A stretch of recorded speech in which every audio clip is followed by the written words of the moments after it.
pelonggaran itu bukanlah tanpa batas. Pemerintah diminta kembali kepada disiplin fiskal, yaitu defisit anggaran maksimal 3% dari PDB pada tahun 2023.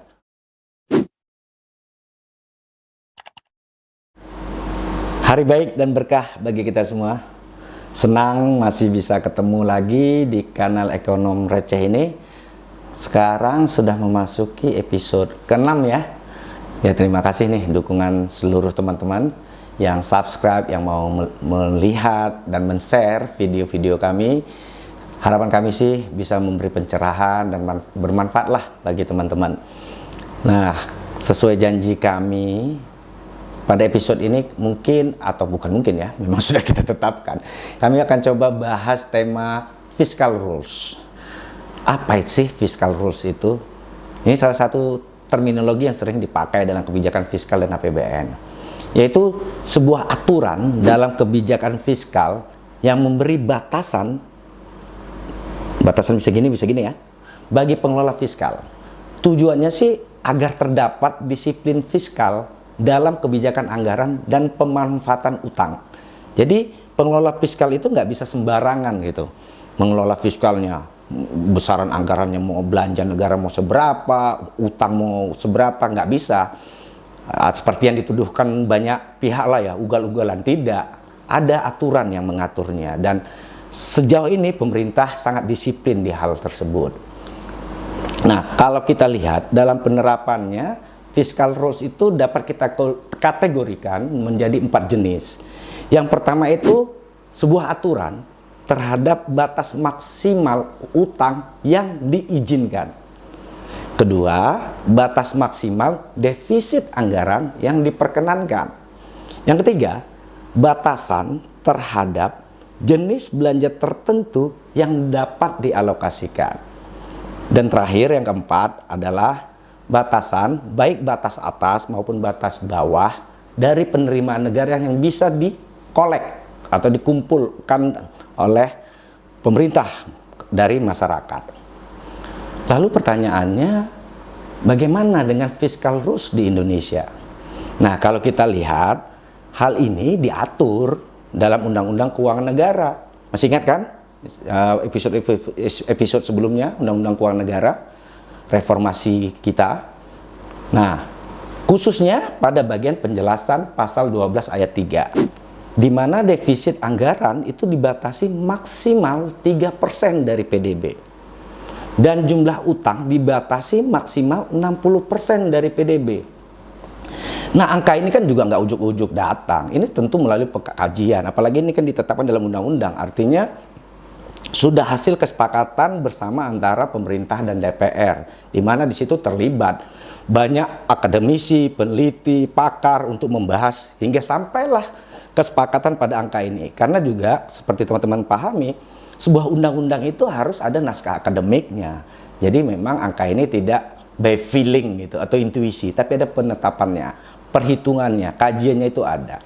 Nah, kalau kita perhatikan ya, data yang ada dari tahun 2014 hingga 2019, defisit anggaran kita itu rata-rata 2,24% terhadap PDB per tahun. Dan kalau kita perhatikan trennya itu terus menurun di bawah angka 2%. Artinya kita masih jauh. Jadi meskipun pemerintah diperkenankan 3%, tapi pemerintah tetap berusaha disiplin di angka di bawah 3%. Begitu pula dengan rasio utang terhadap PDB. Ini berada pada kisaran rata-rata 27,81%. Dengan tren setiap tahunnya selama 2013 hingga 2019 itu trennya memang meningkat. Namun masih sekitar 50% di bawah batas ambang yang diperkenankan, yaitu 60%. Kita itu paling 30%-an, paling tinggi. Sehingga kalau kita lihat, pemerintah sangat taat ya, sangat disiplin dengan fiscal rules ini. Ini data yang bicara, bukan saya, data. Teman-teman bisa lihat datanya. Dan kalau kita perhatikan juga ya, kedua aturan batas ambang tadi, ini sama persis seperti yang berlaku bagi negara-negara anggota Uni Eropa.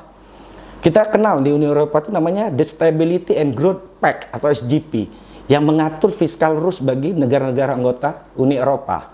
Tujuannya apa? Tujuannya agar memastikan kesinambungan fiskal dan stabilitas perekonomian negara-negara di Eropa, khususnya anggota-anggota Uni Eropa itu sendiri.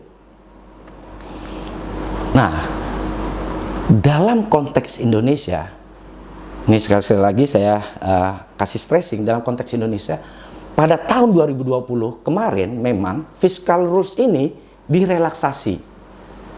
Tujuannya apa? Dalam rangka memberi kelonggaran bagi pemerintah untuk membiayai penanganan dampak pandemi COVID-19 dan termasuk di dalamnya pemulihan ekonomi nasional melalui Perpu nomor 1 2020 yang kemudian ditetapkan menjadi Undang-Undang nomor 2 tahun 2020 oleh DPR. Karena kita bisa pahami saat pandemi, bukan cuma Indonesia, seluruh dunia mengalami krisis, baik kesehatan maupun ekonomi. Nah, tentu pemerintah perlu resource tambahan untuk penanggulangan, karena ini tidak ada yang memprediksi kejadian ini sebelumnya.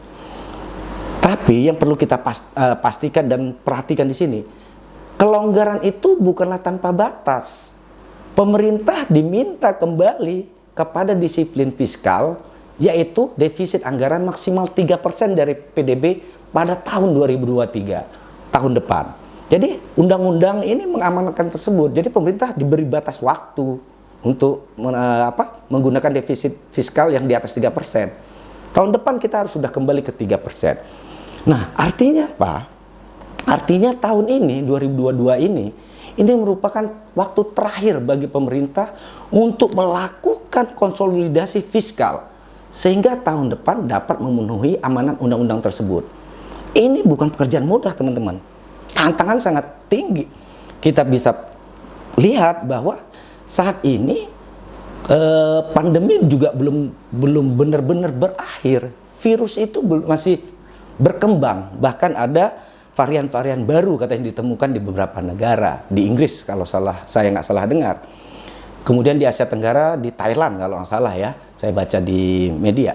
Kedua adalah adanya konflik Rusia dan Ukraina. Nah, teman-teman mungkin bertanya, apa hubungannya? Mereka kan jauh ya dari Indonesia.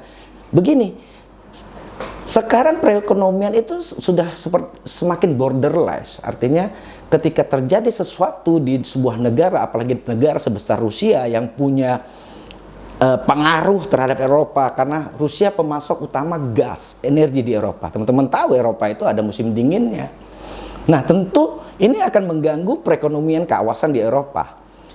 Ketika Eropa terganggu perekonomian di kawasannya, ini juga akan berdampak kepada demand terhadap negara-negara pemasok kebutuhan masyarakat di Eropa.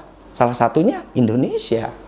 Sehingga tentu apa yang terjadi di Rusia dan Ukraina ini akan berdampak pada perekonomian kita di Indonesia. Makanya kita berharap nih, Ukraina dan Rusia kembali damai lah.